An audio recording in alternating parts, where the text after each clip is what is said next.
Hello, this is another edition to the Veterans History Project. This is where we discuss with area veterans their experiences and the stories that they have to tell that we want to memorialize in the Library of Congress. We have with us today Mr. Adrian Conrad. Mr. Conrad is presently a resident of the area, lives in Oswego right down the street, and he's here to tell us his story and his experiences with World War II. Thank you for coming, Aid. I appreciate it. You don't mind if I call you Aid, do you? That's very good. Thank you. Preferable. Yeah. Please state your full name and where you were born, your date of birth, and your service unit. All right. I was born on March 10th, 1917 in Bicknell, Indiana. That's down in the southern part of the state. And I was in the 3rd Army, Patton's Army, and at 20th Corps, and I was in the 943rd Field Artillery Battalion in the medical detachment attached to that artillery. Abe, did you ever meet General Patton? And did he really carry those pearl-handled revolvers? Well, he did carry the pearl-handled revolvers, but I never did see him in person. I was very close at times. We knew where he was, but we didn't see him. And I don't think they wanted anybody to see him if they could prevent that. But he was around. Patton was around where the going was rough at times. He got in there. Yeah, he was considered that kind of upfront leader. Yes. And the troops respected him for that? They did, yeah. Oh, yeah. Tell me, how did you get dragged into the war?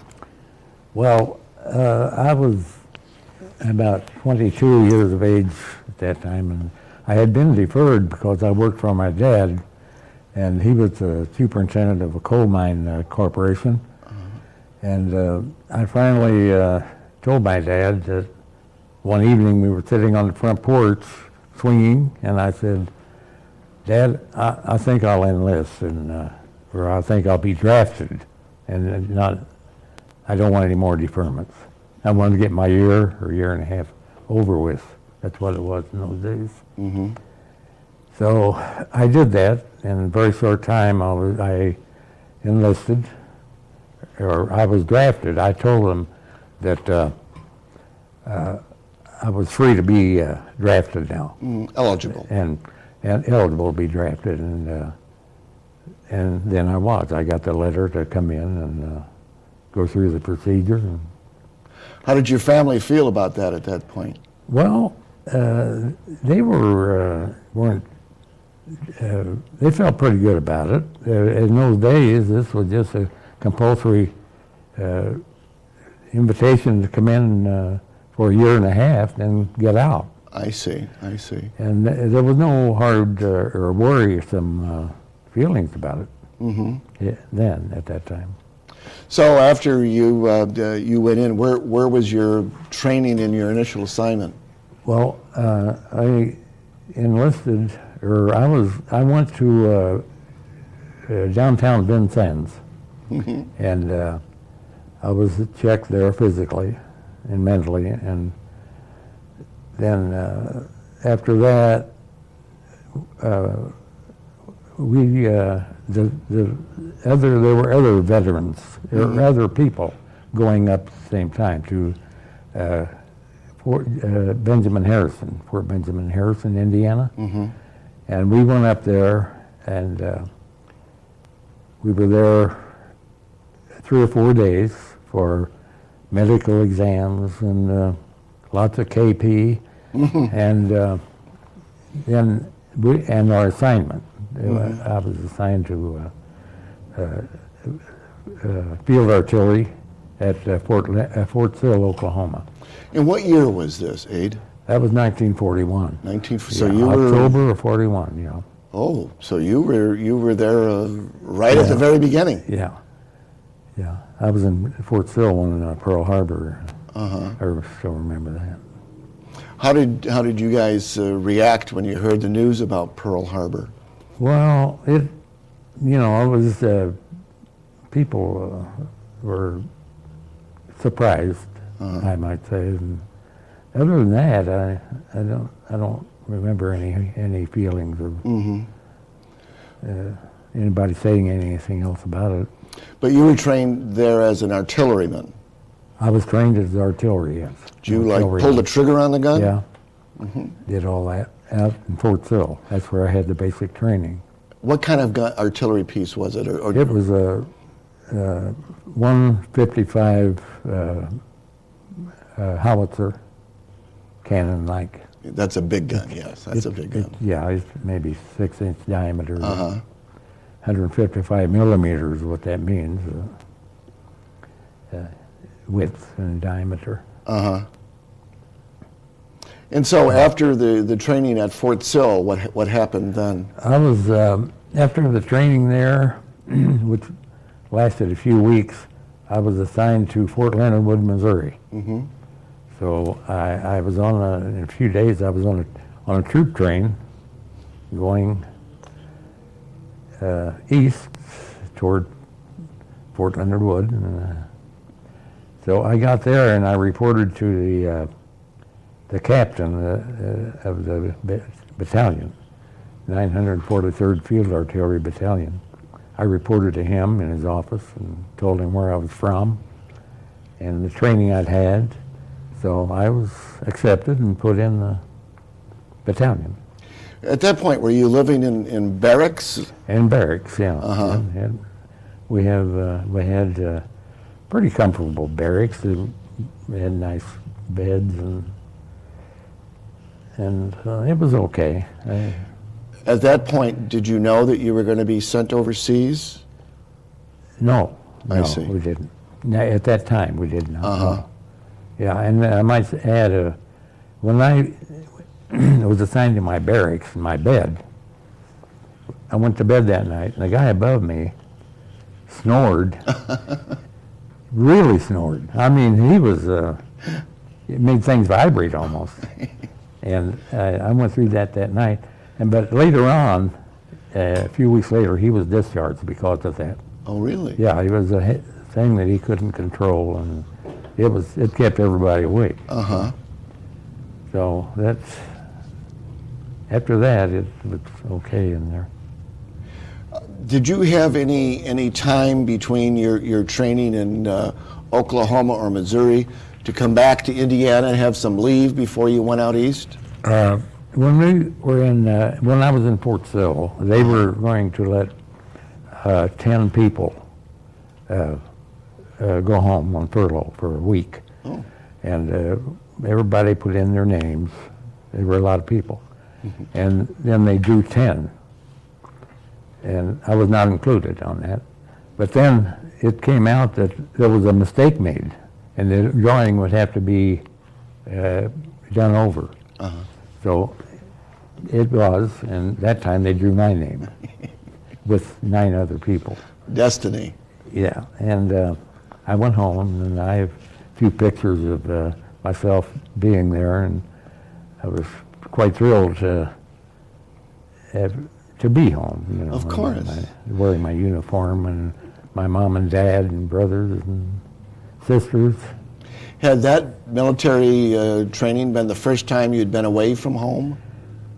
Well, outside of going to school in Chicago, it was, yeah. I see. What kind of school did you go to in Chicago? I went to an optometry. I was in there 2 years. And then, I don't know, I just decided that I wanted to get my year over with, or a year and a half, I think it was maybe, of compulsory training. So I did that. So after you volunteered for your year and a half compulsory training, they started a World War. Yes. Yes. Yeah, that's right. So you were out on the East Coast. When did you find out that your unit would be assigned overseas? I was inducted in 1941. Then from that time to 1943, I was in training in Fort Leonard Wood and had been on desert maneuvers out in the Mojave Desert for 3 months. And then I came back to Fort Leonard Wood. Then a little later on, we went on another maneuver down in Tennessee. See, then after that, after the desert maneuver, we didn't go back to Fort Leonard Wood. We went back to Fort Bragg, North Carolina. Then from there, a short time later, we learned that we were going to be going overseas. And in the meantime, we went out doing field work, firing, and just working out and training, studies and marching and things like that. Then let's see, I got to go home right before we went overseas, and I knew then we were going. And did you know at that point where you were going? yes, I did, and we were not supposed to say anything about that, but we knew then. So, how'd your mom and dad take that? well, they were a little worried about it, of course, and but it was all right. It went okay, and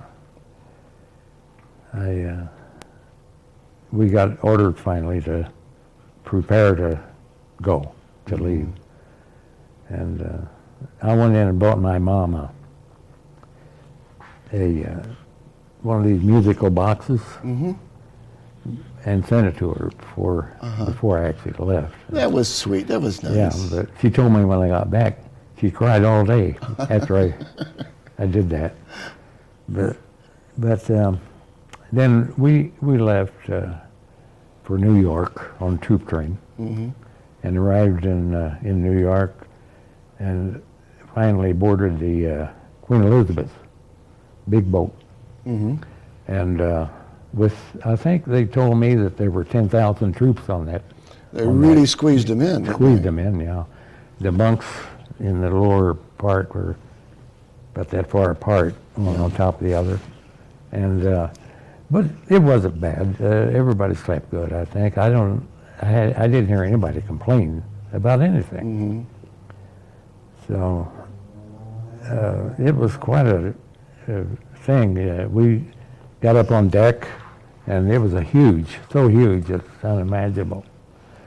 And so we left the dock there and started for England, or Scotland, really.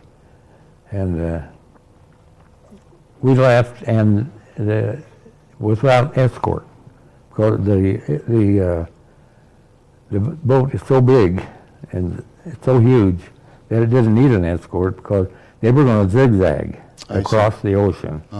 And so there couldn't be anybody waiting up in front. If you were going on a straight line, a sub or something could be waiting for you.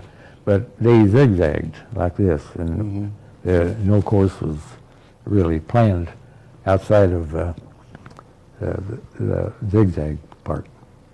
We arrived in Glasgow, Scotland, at about a week later.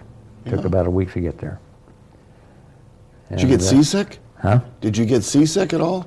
I got seasick on the Queen Elizabeth, yeah, a little bit.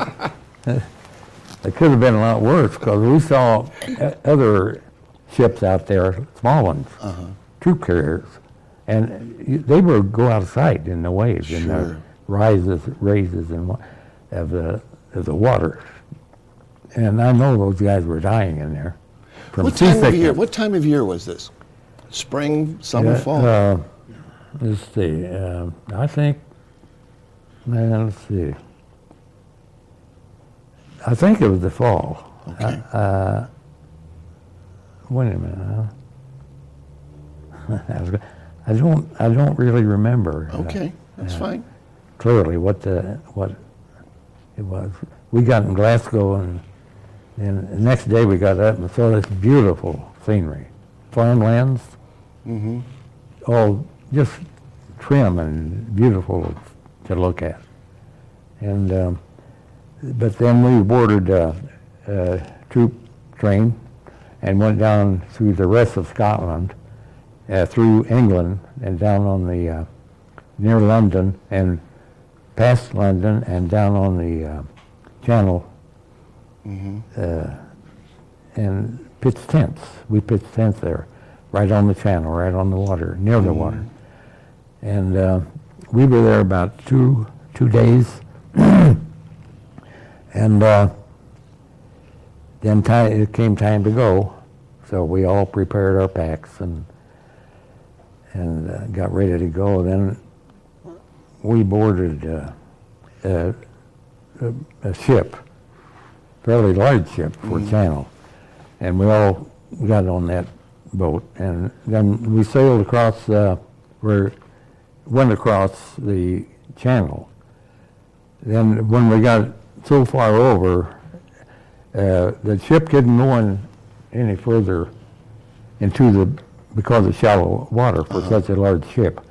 So there was a troop landing craft there to meet us. So we went over to the side of the ship down rope ladders, everybody on the ship, and jumped into the landing craft, and until it was full. Then we took off for the beach.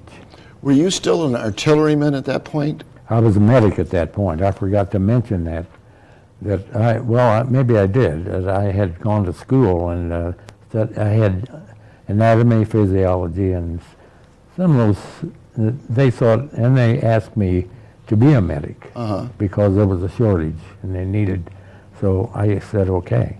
So some of that medical training in Chicago came back to direct you towards being a medic. They thought maybe I would be more familiar with medics than, but this was part of the D-Day landing, wasn't it? Well, it was D-Day +5. That to me is still D-Day. Well, yeah, it was. That's the invasion, yeah. It's the invasion.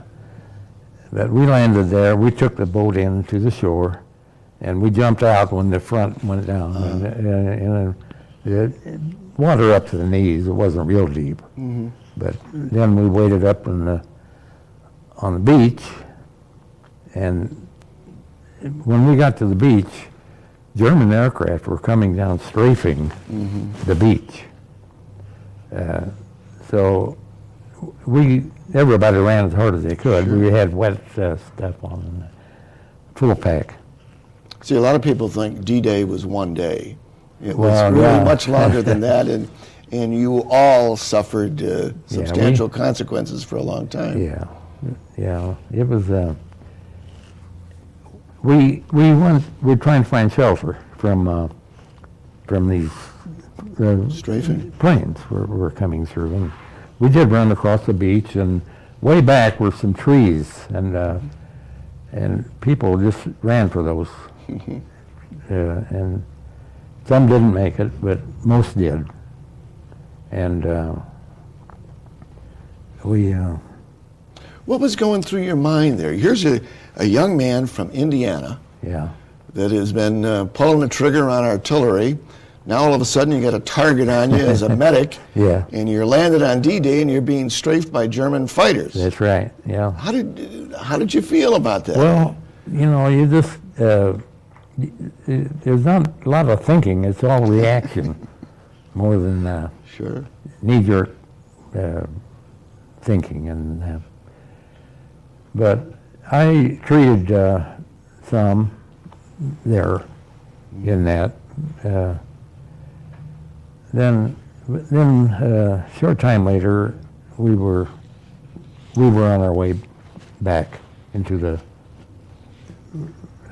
France countryside.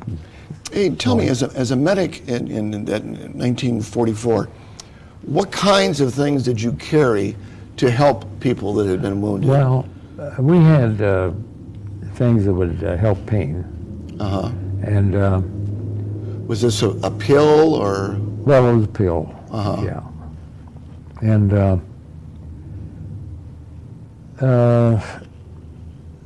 and we used tourniquets quite a lot. Mm-hmm. And antiseptics and anything we could carry comfortably, and we had to treat.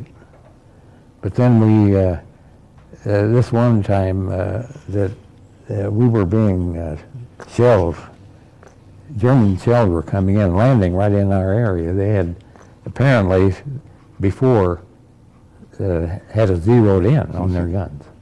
So at nighttime they fired and came right in. And there were some guys that needed attention pretty bad, and with shrapnel and shell fragments. Mm-hmm. So we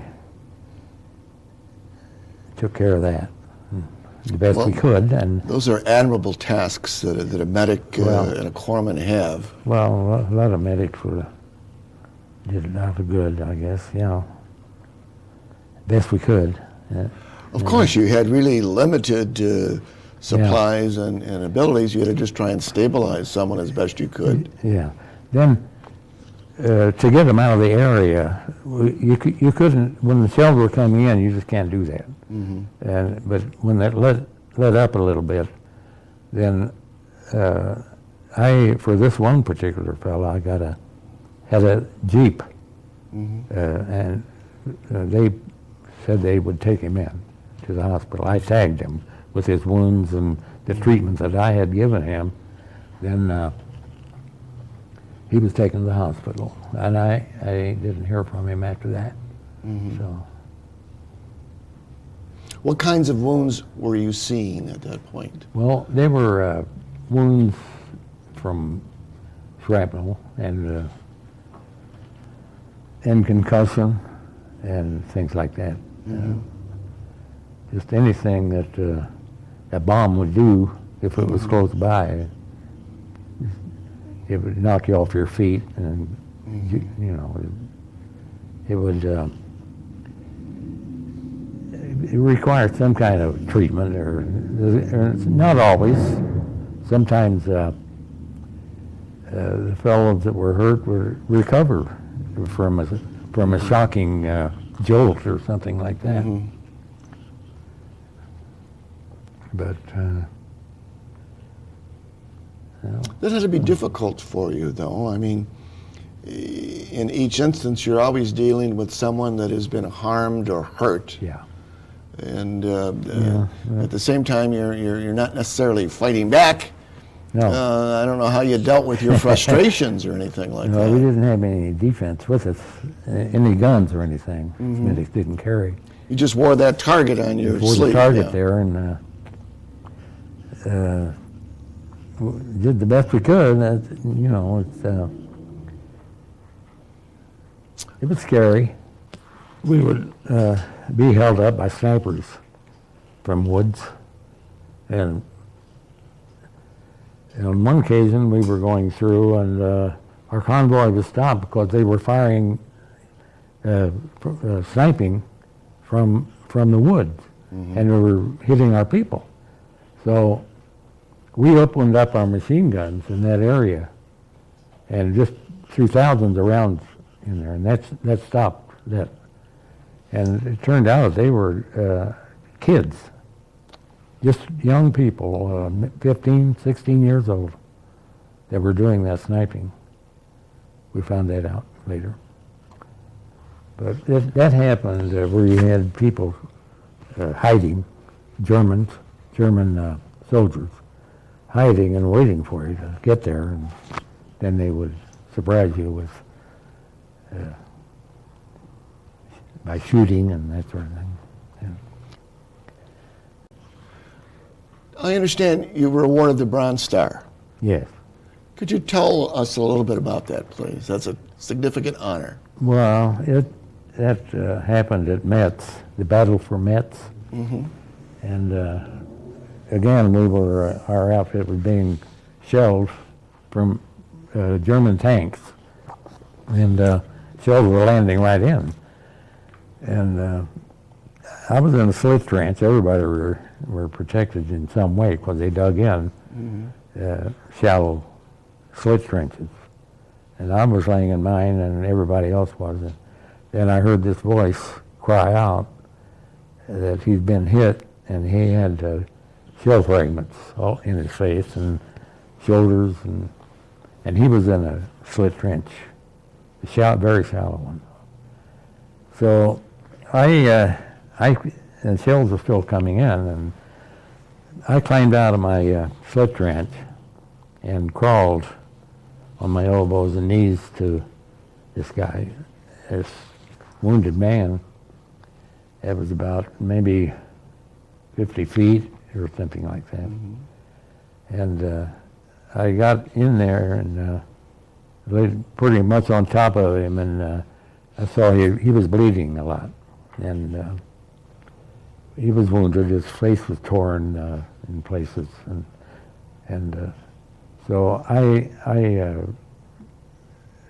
his arms too were wounded, and I put a small tourniquet on one arm, and I gave him a pain thing, a pill for make him feel better. And then when the firing stopped, I had written a tag and put on him what I had done, and he was taken to the hospital and treated there. And with the tag, they knew what I had done, and so the doctor then took over at the hospital. So you attended to him under fire, and you risked your life to get to him. And that's what medics and corpsmen do, don't they? Yes, they do. Yes, sir. A lot of them do. Mr. Conrad, let me shake your hand on winning the Bronze Star. That's a significant achievement, and the modesty with which you talk about it is admirable and teaches all of us a lesson. I want to thank you for your service. That's a wonderful achievement. Well, thank you so much. I appreciate that. So after that, you continued on in Europe. I guess you stayed with the same unit for a long time. Well, we were Metz there for a few days, trying to get. Metz was quite a fortified place, and we finally overtook that, and then we left and started going east, and we went through Ursch, and it's all in this book here I've got. Yes, why don't you show me that? This is a little diary that you kept. Yeah.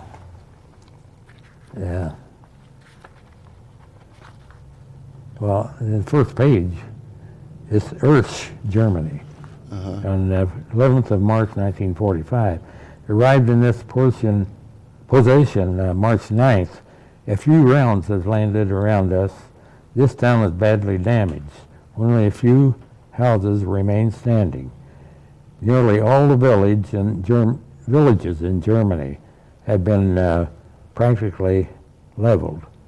No mail today. Received birthday card yesterday from Mom and Dad. Went through Dragon's Teeth, the 9th. Big battle there. Thousands and thousands of shell craters, knocked out tanks, pillboxes blown up, barbed wire entanglements. Arrived here from Burweiler. We went through Burweiler. That's a fantastic record, though. Could I see the book? Yeah, it takes about an hour to read through it. But they're all the pages are like that. Your handwriting, by the way, is very meticulous. Well, I tried to make it legible. And this is wonderful. This is an important part of our history. I mean, this is a first-person account of what occurred there. That goes right up to the end of the war. Right? We were, at the end of the war, we were on the Inn River, our artillery. And we were firing across the Inn River into Austria. And there was woods over there. But there was a lot of clear space, too. but maybe I'm getting ahead of things, but one day the soldiers, German soldiers, came out of the woods and had their hands up and started walking out toward the open. And we wondered what was going on. And we hadn't heard anything, but they had. And we were firing, not at them, but we were still firing our guns way over, forward. And we didn't know what to do about it. And because they were out there and they were open with their hands up, so we didn't fire at them. And then the next day, we heard that the war was over. We didn't know it until the next day. Then everybody was really laughing and Sure. having a wonderful time. Of course, of course.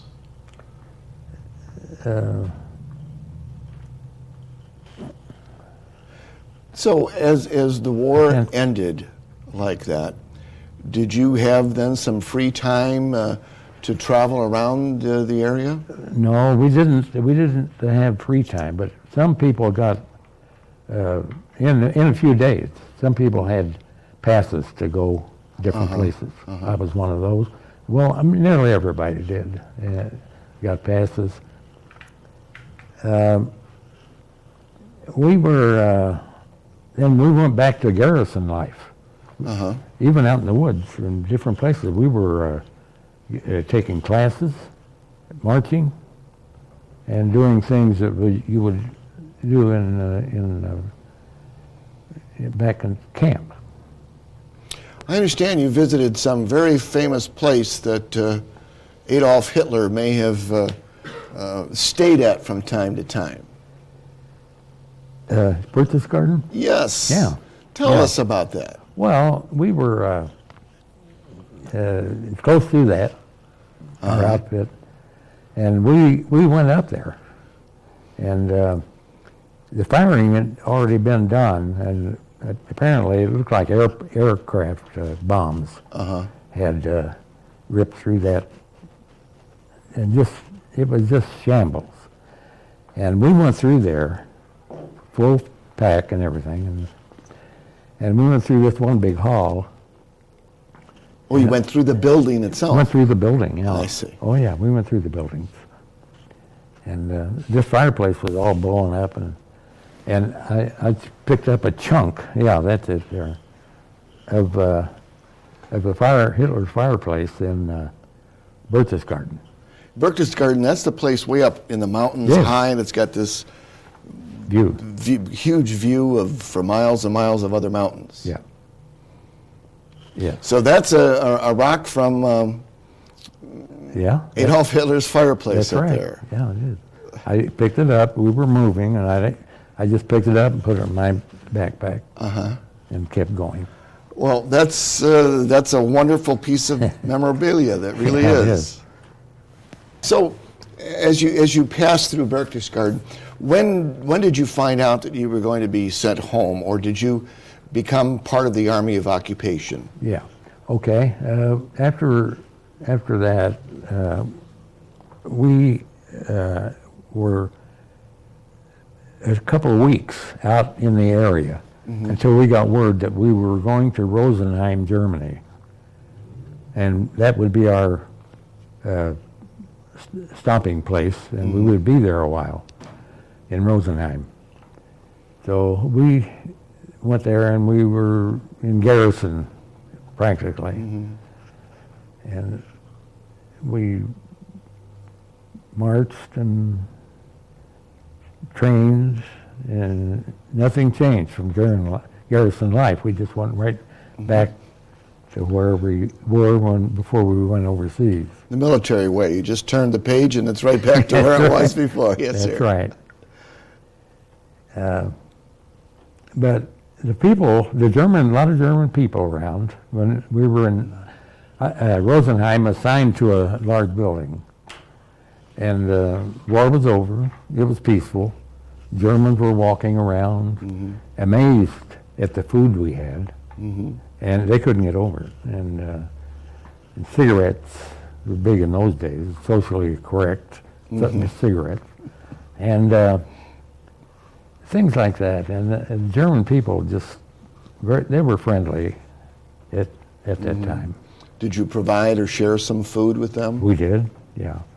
What about as a medic? Did you attend to them in any way? We treated quite a few Germans. Our outfit, our little medic detachment, was all together now, and with a doctor and the guys. I got a picture of them there somewhere, and so we treated some German people who were very, very sick, and the captain did, the doctor. They come and pleaded for him to come and help somebody, Sure. a German person, and he did that. Did you or any of your fellow medics feel any antagonism towards the Germans because of the war? And Well, no, I don't think so. I don't think there was that kind of feeling. the war is over, the war is over. Yeah, but a lot of people had different feelings, but not many. The German soldiers at times, there were so many kills, and at times they were laying everywhere in the fields, dead Germans and Americans, and in the road. And they would travel right over, right on the road, right across the bodies and everything. And that was some feeling there that turned Americans against what they were doing, was what the Germans were doing, and it was. But on the whole, especially after the war was over, there was no. It didn't seem to be any hard feelings. Well, you took whatever feelings were there and made them into actions to help them out. Again, that's right. following your training as a medic. Yeah. Eventually, you had to get back to England and head back to the States. And how'd you get back across the Atlantic? Well, we were told about when we were going, and we prepared for it. And we got on the United States. I don't know exactly. I can't recall exactly how we got on that ship. So you had kind of first-class accommodations. Yeah. You took the Queen Elizabeth going and the USS United States coming back. I know, that was a good break. Yes. But it was, we got on this United States. It was a big ship too, and then we went across the ocean and landed at Newport News. Was there a band and people waiting there and to No, celebrate you coming no. home? No, not there. But when we came down the gangplank, they gave everybody a banana and a little glass of water. Not water, milk. Because you never had that, Yeah. And they gave every soldier a banana and a glass of milk. Then we were there just a day, and I went to Camp Atterbury, Indiana, for separation from the. Well, it was close to home anyway. Yeah. Yes, it was, and I took a bus home next day, Still wearing your uniform? still wearing the uniform, new uniform. New uniform, Yeah. yes. Everybody got new uniforms, and then my dad and my older brother Paul met the bus at the little bus station there, and it was quite a meeting. I My could dad- tell from the smile on your face it Yeah, must have been. that was great, and my dad cried. Uh-huh. And said, we have to go, my brother was there too, and he picked up the baggage, and then my dad said, let's go to church. It was a couple blocks away, and made a short visit, then went home, where I greeted my mom. Oh, that was sweet. Yes. I can tell even that memory has an effect on you today. I can Yeah, tell. oh yeah, boy, Yes, I'm sir. telling you, it does. You think of a lot of things that were terrible, but a lot of good things happened too. So, Well, then tell me, after you got discharged, how does a man from southern Indiana get out here to Oswego, Plainfield? well, I went to work again when I got, after a couple of weeks. And I just worked a short time, and I went to school.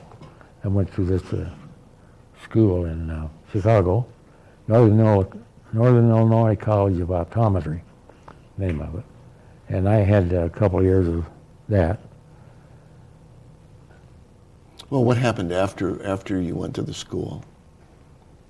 My brother went with a girl up in Chicago. Uh-huh. He studied optometry. He became an optometrist. Uh-huh. But I went up to visit him often from Vincennes, took a train up there and back. And he was going with this girl.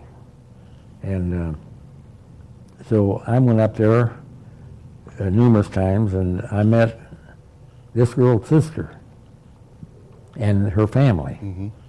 And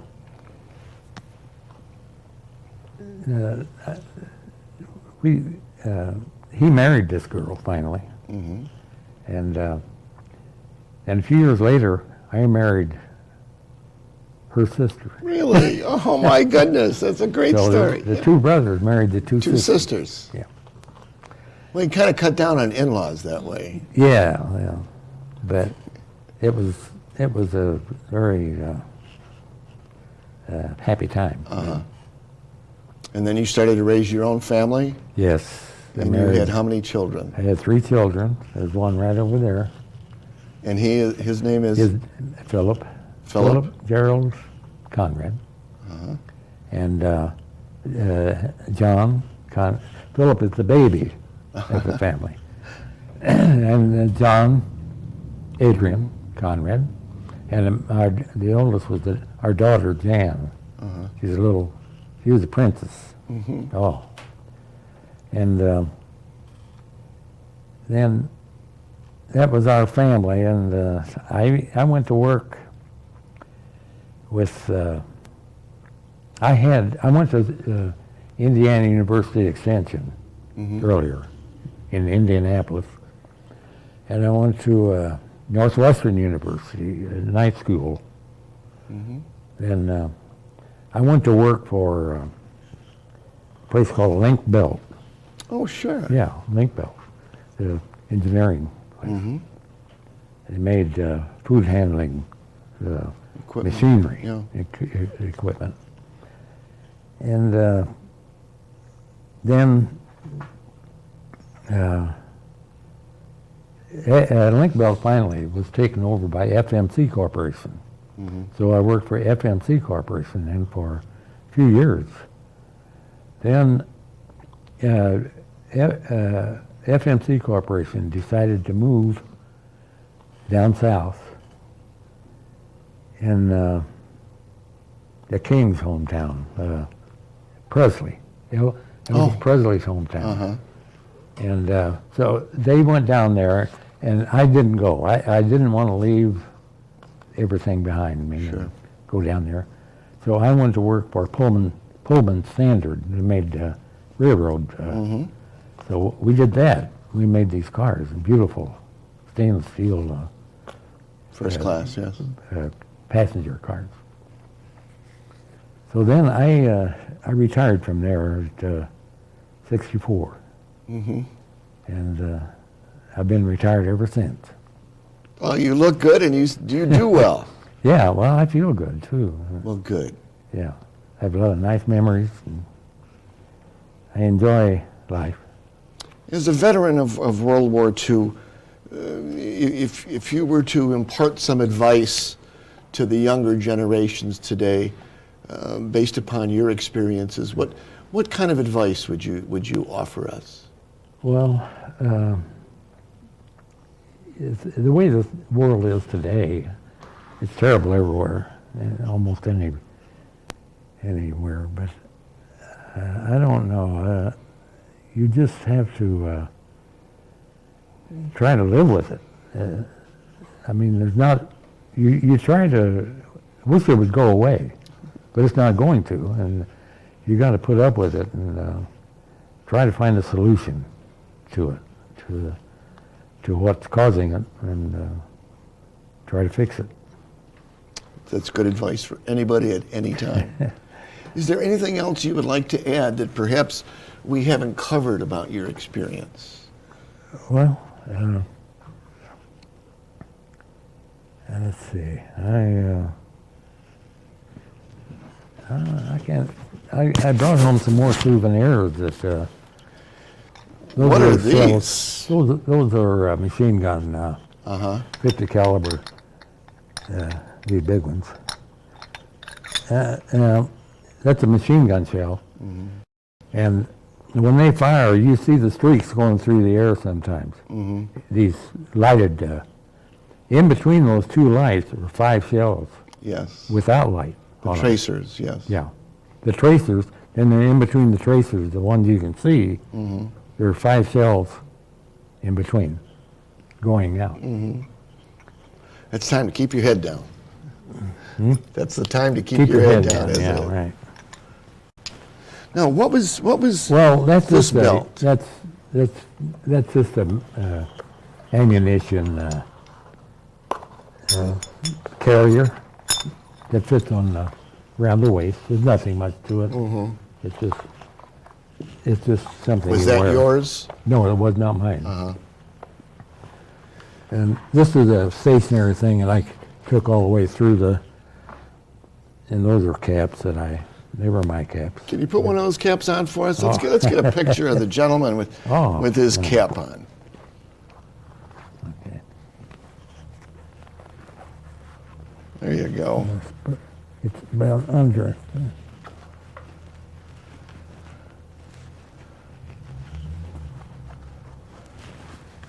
You look handsome. Oh, thank you. Yeah. Mr. Conrad, were you involved at all in the Battle of the Bulge? I was involved in the Battle of the Bulge. We would eventually be on the side, and we would go in the bulge from the side. And we waited for that time, and we left, and we did that. That was terribly cold weather, wasn't it? Ooh, terrible. Yeah, sometimes we got pretty chilly. Pretty chilly. You're always so modest. Yeah. I told my mom and dad that, and they sent me fur jackets, wool gloves, things like that.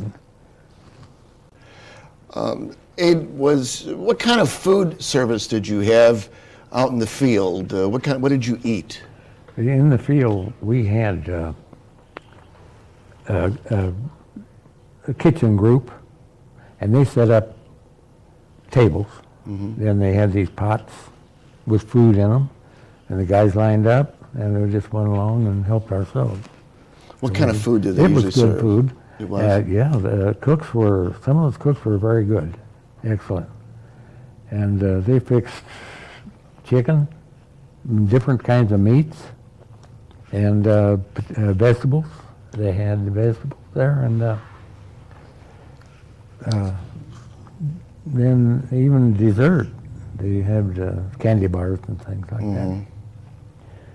So then other times, when the field couldn't get out, then we had K rations and C rations, and they were good, but you got tired of it. Of course. Yeah. Yeah. I saw one soldier one time. He was so sick of eating this out of a tin can that he took a bite and just threw up. He couldn't. He was just so sick of it he couldn't hold it down. So. Did you have any special C rations that you liked that you would trade for? Let's see. We had peanut butter a lot of times, and they always put a little candy in there, and things like that. They were good. It kept you going. Did you ever have Spam in the field? Did you open up a can of Spam? We had Spam, yeah. How do you like that? Well, you got tired of it, after a while. It was good while it lasted, but then you got tired of it. Do you eat it today? No. I never had That's very Spam. definitive. No. Yeah. I think I could, and I just don't. In your travels through Europe and France, did you ever have any occasion to meet any nice young ladies and talk to them personally? Yes. Oh. In just one time. Oh, I'm sure. Yeah. It was in Burweiler. We were there a week and a half, and we stayed with this French family in their house. They invited us, our medic unit. And the other guys other soldiers stayed in homes too, and they were welcomed. And this one guy, one person, had daughters, and in Burweiler. And we ate at the table with them. They Really? cooked for us. That's nice. And we got acquainted, and nothing extraordinary, just friends, just on a friendly basis, everything friendly. And this guy rang the bell at church. They had a little church there, and I used to go there with him and help him ring the bell. But then the word came that the bulge was happening. It wasn't called the bulge at that time. At that point. But something was happening, something big.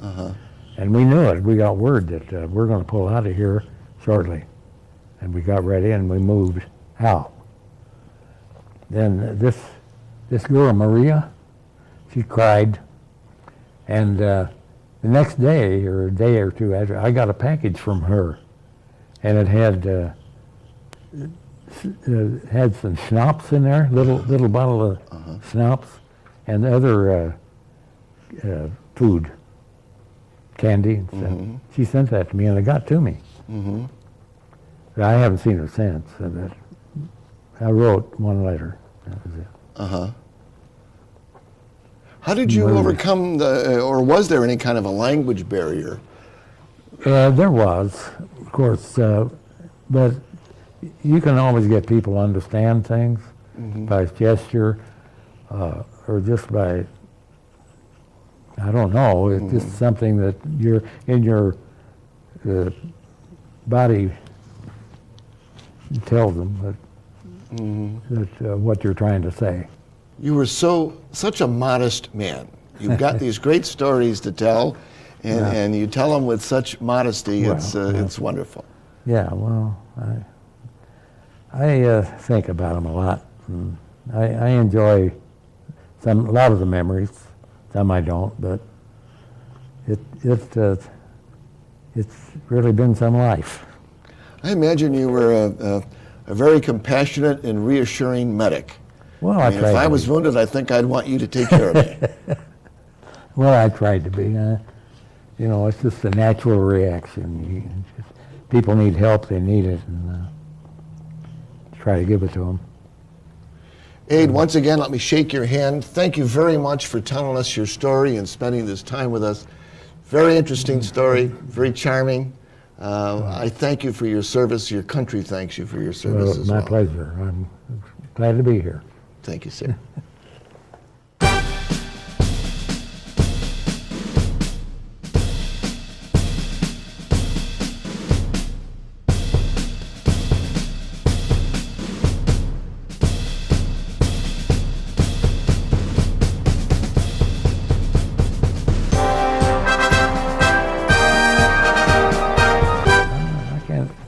I brought home some more souvenirs that.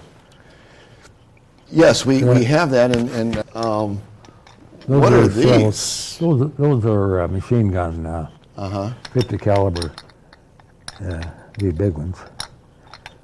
That's a machine gun shell, and when they fire, you see the streaks going through the air sometimes. These lighted, in between those two lights are 5 shells. Yes. Without light. The tracers, yes. Yeah. The tracers, and then in between the tracers, the ones you can see, there are 5 shells in between. going out. It's time to keep your head down.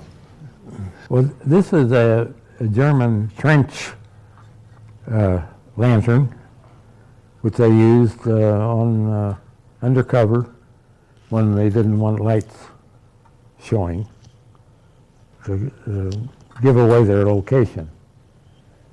This letter with me is pretty much the same as it was when I was in the field, going letters and things like that. We're on foot, going through some of the buildings, and we ran through this hall, large hall, and this flag was hanging low. So as we went, the hall was very badly damaged. As we went, I reached up and grabbed this flag and put it in my backpack. That's about all I can say about it. It was just hanging in a German hall, and I grabbed it. These are old letters that I've got a great many letters at home like this that were received from my folks and brothers and sisters, and here's the type that was censored, cut out. I've got a great many of these old fort papers that we got in Fort Leonard Wood, and Stars and Stripes and that sort of thing. Now these items are German medical that were just laying in the field, and I picked them up. I got a little note in there, and these are needles in here.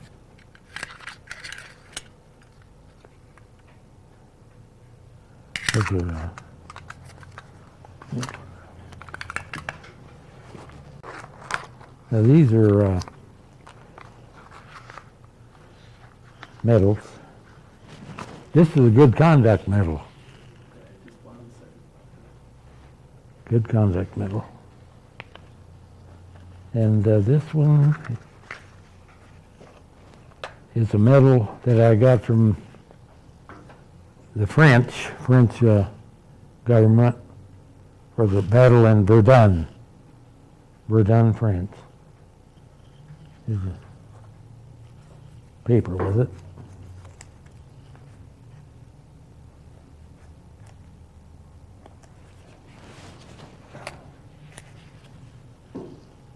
And that's another German medic tool.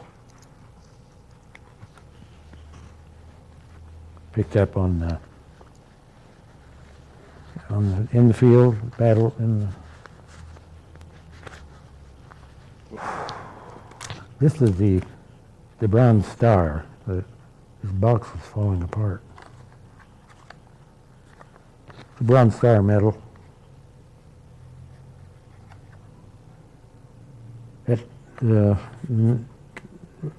During the battle for Metz, this was when this was awarded. Battle of Metz. Well, that's just a bayonet holder. Well, this is something I picked up out of the mud. It was just, everything around this area was just completely damaged and badly damaged, and things were laying everywhere. I just picked this up. And put it in my belt. I put that handle. Those are leggings Yeah, those are all soldiers wore these, and they set their bottom of the pants in here, and it made it easier to go through brush and that sort of thing. Oh, here this is that group of people that I was with. All right. This is a group of people from all over at Fort Benjamin Harrison. That's when we were first inducted into the Army. This is my friend. I came with him from Vincennes, James Wendling, and this is me right here. And in a few days, I was on my way to Fort Sill. I got writing on the back of that.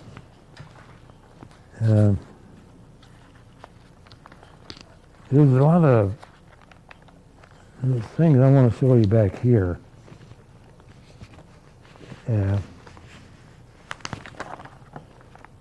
These are some things I brought back from over there. When I got, this is my bedroom at home. I hung these things on the wall. And practically destroyed it, the wall. And this is a group that I went with in Paris. This is the Arc of Triumph, and this is a tour I went on. I'm right here, and this is the tour guide, that lady. And we went all through that.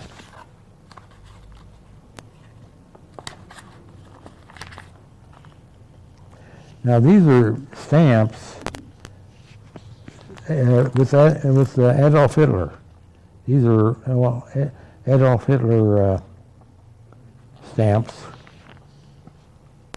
with swastika on some of them. And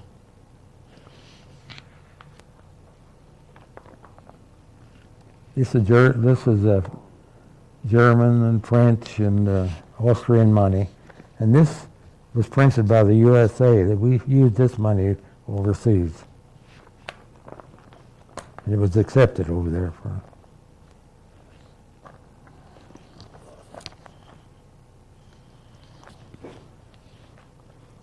Songbook, Army songbook, which we use quite a lot.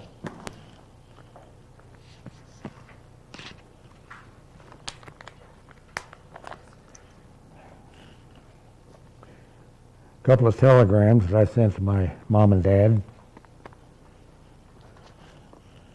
asking for money to get home from Indianapolis. One of them is.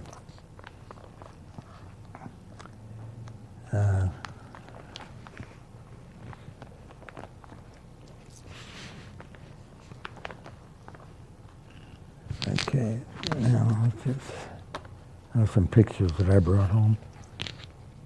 Now this card here is a card that the French, when the troops were driving along the streets in France when they first got there, the crowds of people were along waving, and this French girl handed me this card as I was going through. She just reached up and handed it in the truck. It says, "Memory of France." It's got. And a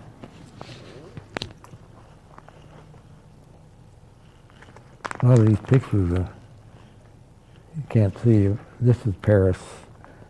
This is I had a pass for Paris, France, 3 days. These are Paris pictures I took there. Okay. There's a knocked out tank. There's so many pictures in here. Just trying to.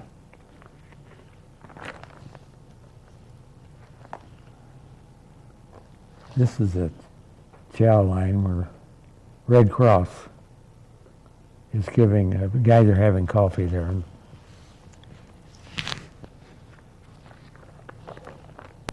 Now this is Brutus Garden. You can see the buildings pretty well smashed and blowing up.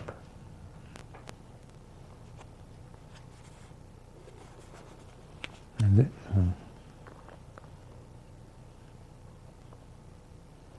yeah. That's Brutus Garden. This is a medic group. And this fellow here is a dentist. He had a dental thing there. And these are just friends. And we're out in the field somewhere and looking over some plans and directions.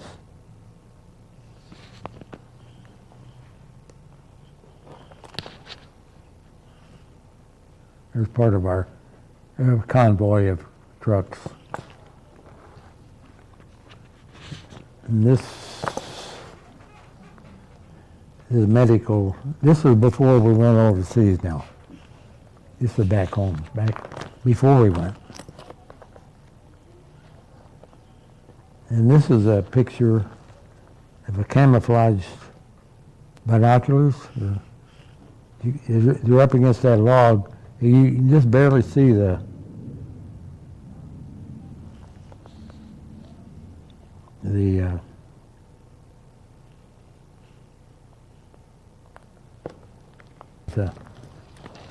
a point in Germany. We're out in the field there.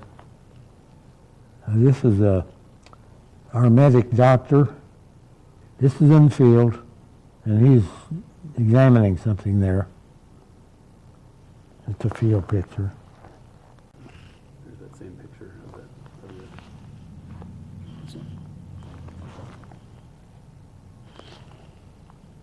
Oh, this is at the doctor.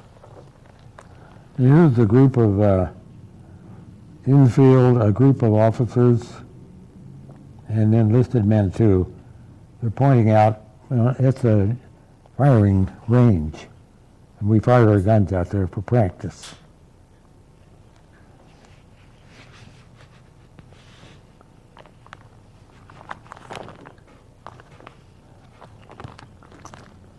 This is a old newspaper.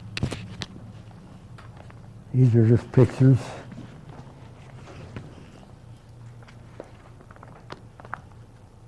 It's Fort Sill, yeah.